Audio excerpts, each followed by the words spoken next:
Obrigada. Boa noite a todos. Agradecendo mais uma vez o convite para estarmos juntos nesta noite, conversando sobre um irmão muito especial. E nesse mês que é especialíssimo, que é o mês onde a primavera nos presenteia com o colorido das flores, com o perfume, com a exuberância. Então eu digo que todos os meses eles combinam com Francisco, mas o mês de setembro combina muito, pois é um mês muito especial. A palavra espiritualidade nos remete a algo que transcende aos rótulos religiosos. Podemos encontrar pessoas religiosas sem espiritualidade e outras sem qualquer religião, mas cheias de uma singela, doce e verdadeira espiritualidade. Espiritualidade tem a ver com sensibilidade para perceber. Espiritualidade tem a ver com sensibilidade para sentir. Espiritualidade tem a ver com sensibilidade para viver o que é espiritual, mesmo que estejamos encarnados. É aquilo que tipifica, é aquilo que qualifica e caracteriza nosso modo de nos relacionar conosco, com o outro, com a natureza e com a vida. Está no livro Francisco, O Sol de Assis, que utilizamos como base do nosso estudo, de Divaldo Franco e César Braga Saide. E Francisco, ele percebeu. Francisco, ele sentiu. Francisco, ele viveu o que é espiritual. E o que é espiritual para nós? Espiritual é o pão nosso de cada dia. Espiritual é o alimento que nós cozinhamos. Espiritual é o limpar a nossa casa, é o colaborar na organização da nossa casa. Espiritual é o nosso serviço diário, é a caridade prestada, é servir de exemplo ao nosso vizinho, ao nosso amigo, ao nosso colega de trabalho. Existe um ditado popular que diz que a história se repete porque os personagens são os mesmos. E quem são os personagens das histórias, se não nós? Quem são esses personagens? Mas Chico, ele consola os nossos corações dizendo que, embora não possamos voltar atrás e fazer um novo começo, todos nós podemos começar agora e fazer um novo fim. E a partir desse momento único que todos nós estamos vivendo, fomos convidados a refletir e a reescrever a nossa história. E nesta noite, como eu falei, escolhemos o exemplo do amor, da alegria, da amizade, da caridade, da gentileza para nos estimular. E aí vamos voltar à Idade Média, na cidade de Assis, aproximadamente em 1181, 1182, na região da Úmbria. Alguns historiadores, nos diz César Braga Saide e Divaldo Franco, eles se referem à Idade Média como um período de sombras, como um período de atraso, de obscurantismo. Mas nos textos de Jacques Le Goff, nós vamos encontrar uma nova visão, uma outra visão da Idade Média, uma visão mais clara, uma visão possivelmente mais equilibrada, um período também de singelas e significativas luzes. Então, filho de Pedro Bernardoni, comerciante, empresário bem-sucedido no ramo de tecidos, e de Maria Picalini, nasce Giovanni, João, sim. Mas é rebatizado pelo pai com o nome de Francisco. E segundo a história, Francisco ele nasce num estábulo e sua mãe ela só consegue dar à luz com a ajuda de um peregrino desconhecido que a socorre num momento febril e que logo depois desaparece após o parto. Então, Francisco, como muitos jovens da sua idade, com pouco mais de 20 anos, ele vai atuar na guerra entre Assis e Perugia. E ele fica aprisionado por 11 meses nas masmorras de Perugia. Tempo em que ele reflete profundamente sobre a vida. E olha que mesmo preso, ele fazia graça para alegrar os seus colegas de cela, ao mesmo tempo em que ele sentia um certo tédio. É possível que a partir daí começasse a surgir o Francisco de Assis. Dentre tantas histórias desse irmão, desse nosso doce irmão, dentre tantas características, vale lembrar que ele enfatizou, que ele valorizou o Cristo amoroso, o Cristo solidário, amigo, alegre, os ensinamentos educativos que foram trazidos por Jesus, os ensinamentos libertadores, e não a crucificação, a dor. E com base neste mesmo livro, Said relata para nós que, sob o olhar da doutrina espírita, nós não podemos esquecer que este jovem cheio de sonhos, emissário do amor, emissário da paz, emissário da alegria, foi a reencarnação do apóstolo João Evangelista. E o único discípulo a desencarnar de velhice. Para Francisco, existia um elo oculto que unia a todos, todos como criaturas de Deus, nascidas para o amor e para amar numa relação de interdependência. Então, que sejamos instrumentos dessa paz, assim como foi Francisco. E eu peço agora que vocês fechem os olhos nesse momento, e aí nós vamos relembrar uma oração que é muito conhecida por todos nós. E ela diz assim: Senhor, fazei de mim um instrumento da tua paz. Vamos pensar no nosso planeta, nos nossos amigos, nos nossos familiares. Vamos pensar, mentalizar tudo, esse momento que estamos vivendo. Onde houver ódio, faz que eu leve o amor. Onde houver ofensa, que eu leve o perdão. Onde houver discórdia, que eu leve a união. Onde houver dúvida, que eu leve a fé. Onde houver erros, que eu leve a verdade. Onde houver desespero, que eu leve a esperança. Onde houver tristeza, que eu leve a alegria. Onde houver trevas, que eu leve a luz.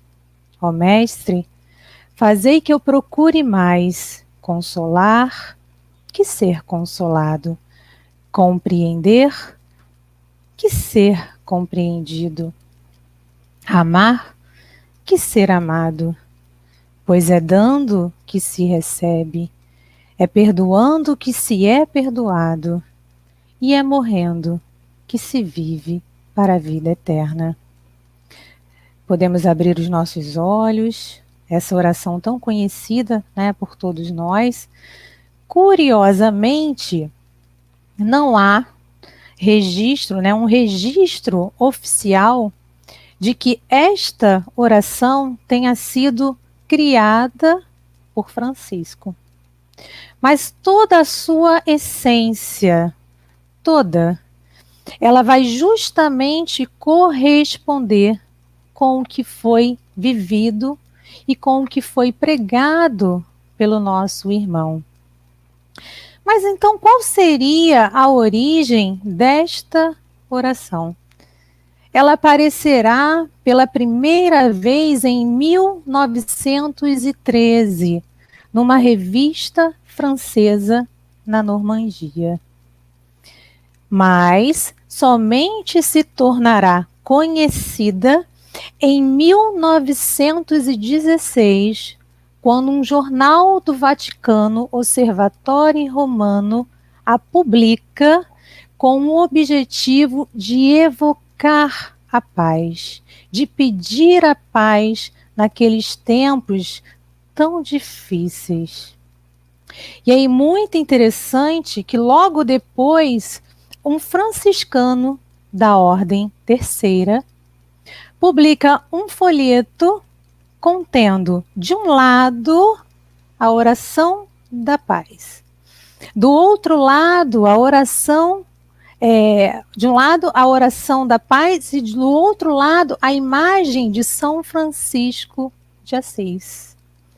Então, justamente pela sua forma simples, pela maneira como era escrita, como foi escrita, pelo seu caráter ecumênico, né, a oração da paz passa a ser chamada oração de São Francisco de Assis.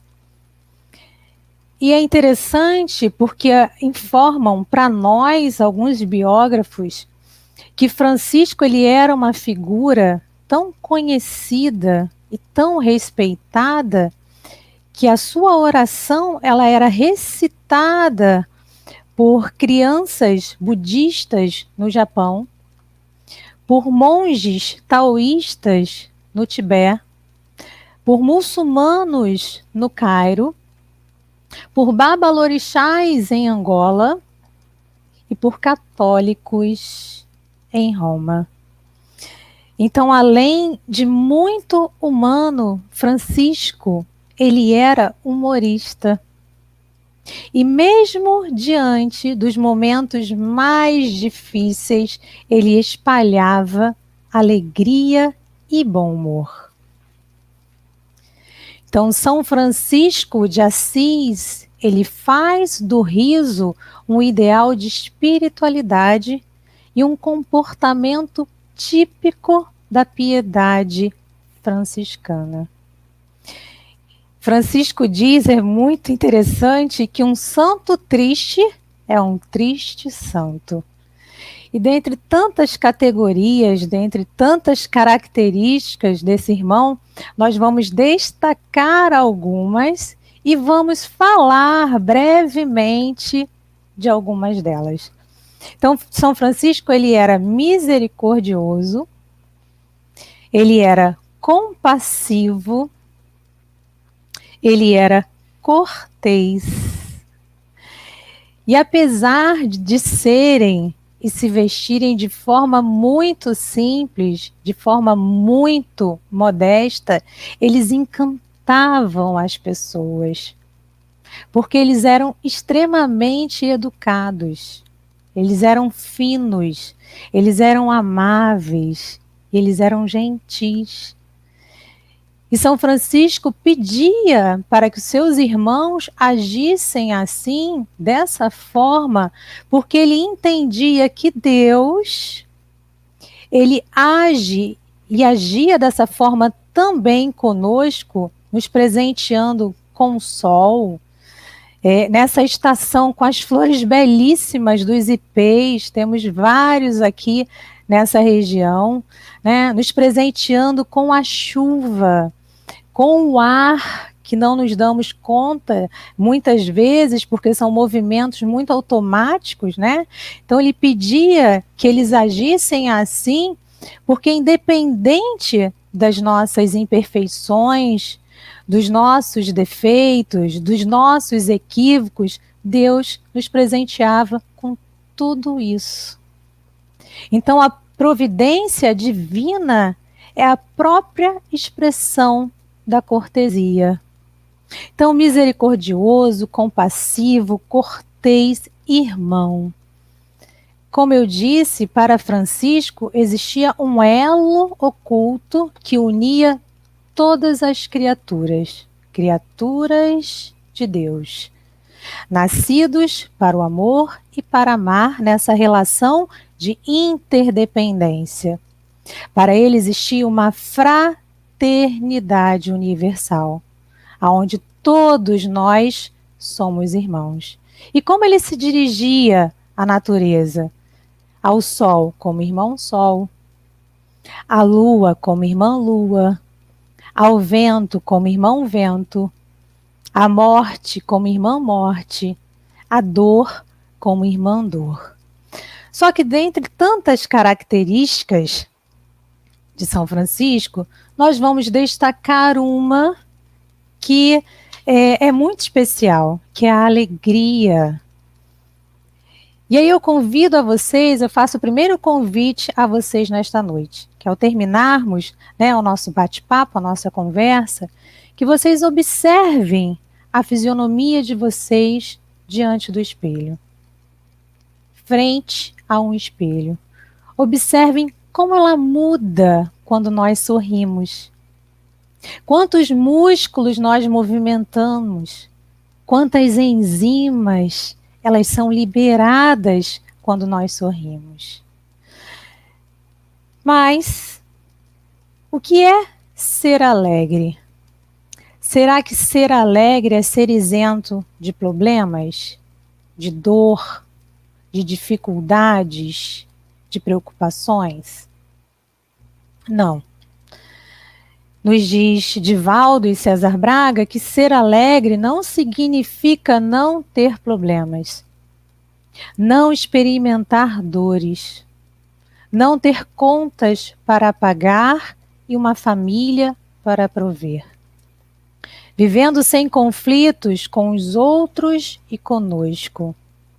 Porque a alegria, ela deve existir mesmo com os problemas nos desafiando e exigindo esforços imensos da nossa parte. Não se trata de rir dos outros, mas rir com eles e de nós mesmos. No livro Entrega-te a Deus, no capítulo 11, a Joana nos diz que ninguém que seja saudável pode viver sem o contributo especial da alegria, que é um hino de louvor à vida e ao universo. A alegria, nos diz ela, renova as paisagens interiores e pode ser encontrada nas coisas mínimas, desde o desabrochar de singela flor do campo aos cromos outros da natureza, do melodioso canto das aves ao balé cósmico dos astros. A alegria de viver é a maneira adequada de agradecer a Deus a bênção da reencarnação. Então, os autores nos dizem que a verdadeira alegria, ela tem muito de louvor, tem muito de gratidão, tem muito de serenidade. Então, que fazer do riso o ideal de espiritualidade, o nosso ideal de espiritualidade, também faça parte da nossa missão aqui. Então, cada um de nós, a semelhança de Francisco, tem também uma missão. O que nos faz missionários num sentido mais amplo da palavra. Quer nos vinculemos a uma gleba, a uma instituição filantrópica, a uma profissão específica ou mesmo a uma família consanguínea num círculo mais estreito de relações. Então, dentre tantas missões de São Francisco, eu destaco uma que toca profundamente o meu coração, que era justamente o trabalho com os irmãos que eram portadores da hanseníase. Leonardo Boff nos diz que nas proximidades de Assis, naquela época, existiam 3 leprosários. E que quando alguém, quando era diagnosticada a hanseníase em algum irmão, a família ela se reunia em uma missa para que fosse, para que o padre celebrasse a sua morte perante a sociedade. E a partir daí ainda era colocada uma campainha que anunciava quando essa pessoa passava. E era muito comum também naquela época soltar os cães, para afugentá-los. Então, aqui no estado do Rio de Janeiro, nós conhecemos o Curupaiti, em Jacarepaguá, e o Tavares de Macedo, onde eu tive a honra, de participar de diversas caravanas. E muitos daqueles irmãos que ali estavam, pessoas especialíssimas, foram retirados das suas casas, estavam ali há muitos anos, obrigados a reconstruir a sua história, a sua vida, longe dos seus amores, dos seus amigos, dos seus familiares. E em uma dessas visitas, achávamos nós que iríamos levar a alegria e o consolo, e nós é que éramos sempre consolados. Tinha um irmão que, ao cumprimentá-lo, toda vez que nós cumprimentávamos esse irmão, perguntando se estava tudo bem, ele respondia para nós sempre com um sorriso no rosto e de bom humor. Tudo sob controle, sem reclamação. Então foi de braços dados com esses irmãos que muitas vezes Francisco saiu para pregar o Evangelho de Jesus.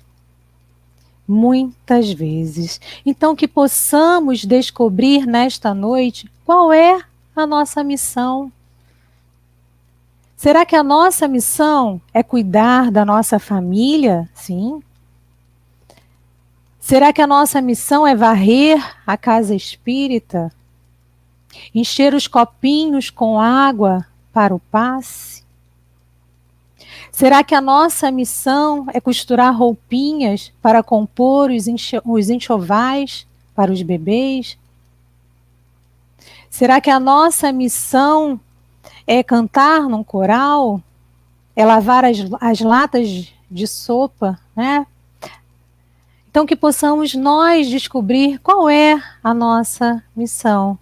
Independente, que possamos desempenhar a nossa tarefa com o mesmo amor e com a mesma alegria que Francisco desempenhava. E aí nós vamos falar brevemente de algumas histórias muito interessantes sobre São Francisco. Vamos falar brevemente de algumas delas. Existe uma história sobre as lagartas. São Francisco, ele tirava as lagartas do caminho para que as pessoas não pisassem nelas. Porque independente delas virarem borboletas ou não, Elas eram criaturas de Deus e poderiam servir de alimento dentro da cadeia alimentar. São Francisco pedia aos frades, ao cuidarem das hortas, que quando retirassem as ervas daninhas, que eles não descartassem as ervas daninhas. Que eles arrumassem, né, encontrassem um novo lugar para que elas pudessem continuar vivendo, porque também eram criaturas de Deus. Então, São Francisco, numa noite belíssima, quando estava passando pelas ruas, ele olha para o céu e vê uma lua maravilhosa. E ele não se conforma porque todas as pessoas estão dentro das suas casas. Ele corre até a igreja, toca o sino e as pessoas saem e perguntam, né, o que está acontecendo, o que há? E São Francisco mostra a lua no céu, belíssima. Ele conversa com o lobo e consegue amansar esse lobo. Ele conversa com as aves. Existem duas histórias de pessoas que vão procurá-los pedindo auxílio, né, pedindo ajuda. E o que São Francisco faz? Ele pede que doem, né, a coroa de Nossa Senhora para que a pessoa consiga vendê-la e reverti-la em alimentos. E numa outra história também, ele doa a Bíblia, a única Bíblia que eles tinham, e olha que na época os livros eram muito caros, para que essa outra pessoa também vendesse, né, e pudesse se alimentar. Então são muitas histórias. Só que vamos falar brevemente de algumas delas. Então, pedimos que nunca se esqueçam, né? Trouxemos algumas regrinhas passadas, né, escritas nesse mesmo livro por César Braga Said e Divaldo. Aceite a realidade para depois tentar mudá-la. Conteste as suas preocupações e verifique se elas são produtivas, necessárias e úteis ou improdutivas. Experimente as emoções, raiva, tristeza, medo e alegria, em vez de evitá-las. Tenha cuidado com as expectativas que cria e com aquelas que tenta atender em suas relações interpessoais. Evite ficar se comparando. Você é único. Uma obra-prima que não se repete em nenhum lugar do universo. Pense antes de falar, ao invés de falar e depois pensar. Avaliando não apenas o que diz, mas como diz. Relativize a importância que dá a fatos e pessoas. Não leve tudo e todos tão a sério. Nem se detenha tanto e por tanto tempo nos aspectos negativos dos acontecimentos. Melhore seu bom humor, sorria mais, cante mais, se torne uma pessoa mais leve. Reflita se o número de vezes em que você reclama é igual, maior ou menor do que o número de vezes que você agradece. Não espere que as pessoas concordem com o seu jeito de ser e de viver e que lhe deem permissão para ser feliz. É você quem decide sua vida e define se quer ser feliz agora ou depois. Então, estamos nos aproximando do término da nossa conversa, do nosso bate-papo, trazendo para nós uma passagem desse livro, aonde César Braga nos diz assim: existem uma série de provérbios. E ele diz que no tocante ao ato de servir, podemos corrigir um, que diz assim: aprendemos que aquele que não vive para servir, não serve para viver. E como seria esse provérbio corrigido segundo ele? Por que não afirmarmos que aquele que não vive para servir ainda não aprendeu a viver?